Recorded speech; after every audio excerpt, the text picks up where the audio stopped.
Hello everyone, this is Meeta Kataria. Welcome you all to the class 7th geography class chapter 4. Already we have discussed in two parts about the composition of the air as well as the layers of the atmosphere. Now in this part 3 we are going to talk about the temperature, weather and climate and how it is affected. So let us start with that.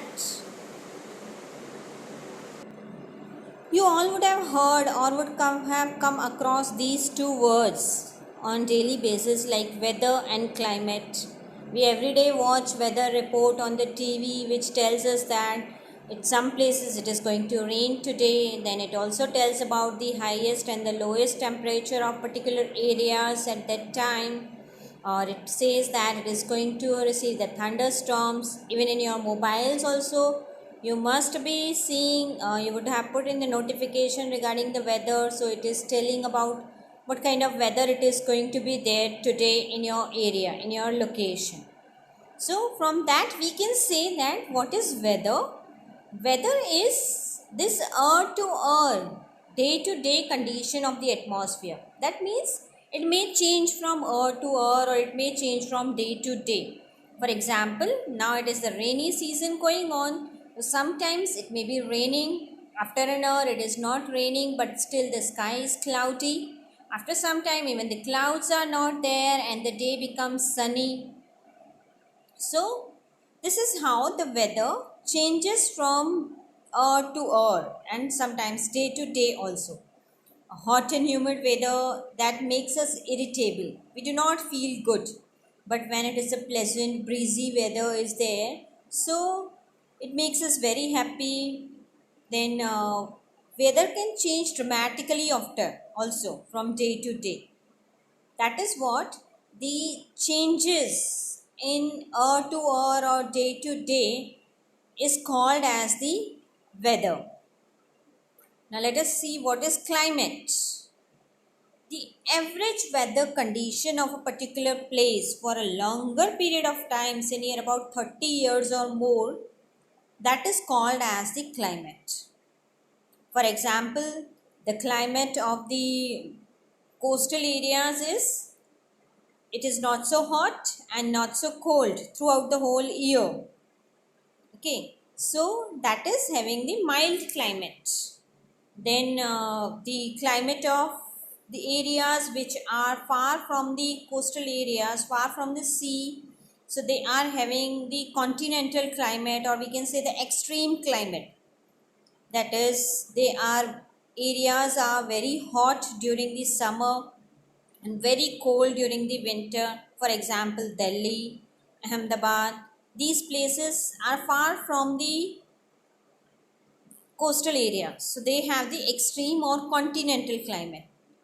The mountain or hilly areas, they have the different climate. Their climate is cold. Okay, many times these mountains are covered with snow. Talk about the Himalayan range of the mountains.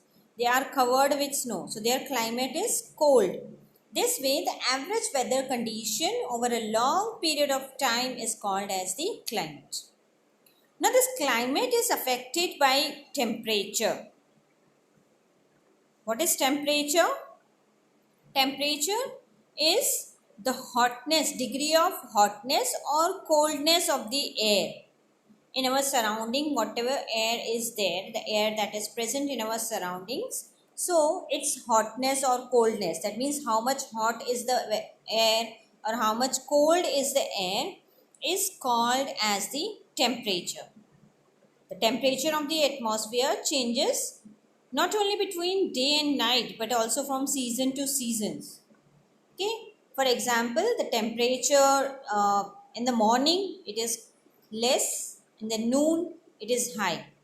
In summer the temperature, average temperature is very high, and the in the winter the temperature is low. Here you can see thermometer is the instrument which is used for measuring the temperature. There are the other instruments also which are related to the some measurements of the environment, like there is barometer which measures the atmospheric pressure, that how much pressure the air is having. There is rain gauge, which measures the amount of rainfall. Wind vane, here you can see it shows the direction of the wind, that wind is blowing in which direction. So these are some of the instruments which are used related to the weather, related to the atmosphere. Okay. Now the most important factor that influence the distribution of temperature is insolation. You can see here insolation. What is this insolation? Insolation means the incoming solar energy that is incepted by the earth. Whatever solar energy we are receiving that is absorbed by the earth is called as the insolation. The amount of insolation decreases from the equator towards the poles. The reason is the equator receives the vertical direct sun rays, whereas the sun rays, they are slanting towards the poles. As in when anyone is going near the poles, the sun rays are slanting, you would have seen. So these areas are receiving the lesser insolation. Okay, so the amount of insolation, it decreases towards the pole. The temperature also decreases in the same manner. That is why the poles are covered with snow. You would have seen North Pole and South Pole, they are mostly covered with snow because they are receiving less amount of insolation. The equator area is very hot because it is receiving the maximum amount of insolation from the sun. Now what will happen if the earth temperature rises too high? It will become too warm for the crops to grow. Temperature in cities is higher than the villages. The reason is in the temperature in the cities, the concrete, it absorbs more amount of the heat. Okay, in the buildings, and when it is the evening time, it is not able to release that heat back into the atmosphere because more heat is absorbed in these areas.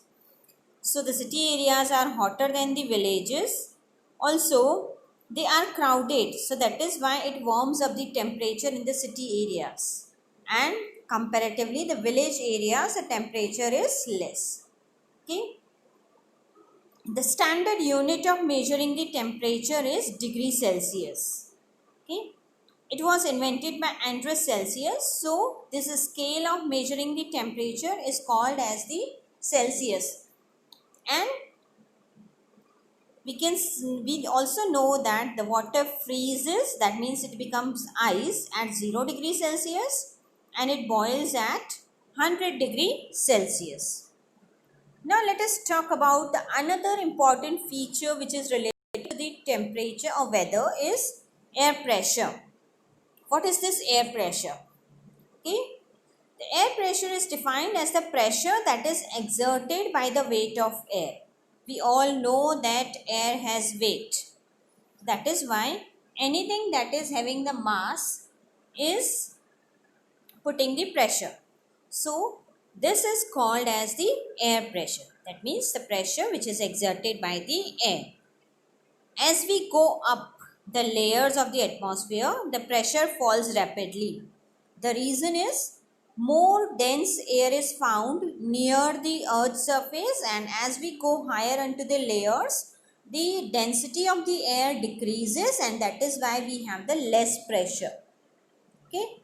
The air pressure is highest at the sea level and it decreases with the height because of the density of the air is decreasing. Now this air pressure is also influenced by the temperature. If the temperature is high, the air is heated and hot air is light in weight, and that is why it rises up. Hot air is always less in weight and that is why it rises up as it is light. And then the cold air, it takes the place of the vacuum that is created by the light air when it rises up, because cold air is upward and the cold air is denser and it is having more weight, so it is sinking, it is coming down near the surface of the earth. Again, when it comes near down the surface of the earth, The radiation of the earth's heat makes that air hot. Again this hot air rises up and the cold air again it sinks. So this is way the wind is blowing on the surface of the earth. Okay, the temperature and air pressure, they have the inverse relationship. Higher the temperature, lower the pressure. Lower the temperature, higher is the pressure. Okay, so high pressure is associated with the clear and sunny sky. The air always moves from the high pressure areas to the low pressure areas. That is what I said. Okay. Now the third feature of the atmosphere is wind. The movement of high pressure area to the low pressure area is called wind. As I already said that the wind always rises up, hot air rises up due to less pressure and its place is taken by the cold air which is having the high pressure. So this movement of the air from high pressure towards the low pressure is called as the wind. Okay, so when this wind is blowing, it dry leaves are taken away when the speed of the wind is much more higher, then it uproots the trees during the storm. You would have seen, okay, when there is a cyclone or the storm, these winds, they uproot the trees and the poles and a lot of destruction is caused by them. When the wind is blowing gently, we can even see the blowing of the fine dust is also blowing along with the wind. So this is what is called as the wind, movement of the air from high pressure to the low pressure area. Okay, here there are different types of wind you can see in this picture. That is, this picture shows the different areas and different areas have different pressure, so the winds have different direction. Okay, you can see the arrows in this direction. Northeast trade winds, then southeast trade winds are there, equatorial low pressure area is there, then subtropical high pressure area is there. We have already discussed that wind moves from low pressure to high pressure. So you can see that. Okay, from high pressure to low pressure, the wind is blowing. You can see the arrows, okay, in this diagram. So here we are having three types of the winds that are permanent winds. That means which winds blow in permanent direction constantly throughout the year. They are known as the permanent winds. Then there are the seasonal winds which change their direction. For example, in India, the monsoon winds which bring the rainfall in India. So they are called as the monsoon winds. Then the third type of the winds are the local winds that blow only during the particular period of day or the year for small area. For example, on the land in the summer season, Delhi, Rajasthan, Ahmedabad, they have the very hot winds blowing which are called as Loo. So they are known as the seasonal wind. Okay. So I hope you all have understood up to this. The next part, cyclone and the types of the rainfall, I will be discussing in the next video. Till then, goodbye everyone. Stay home, stay safe.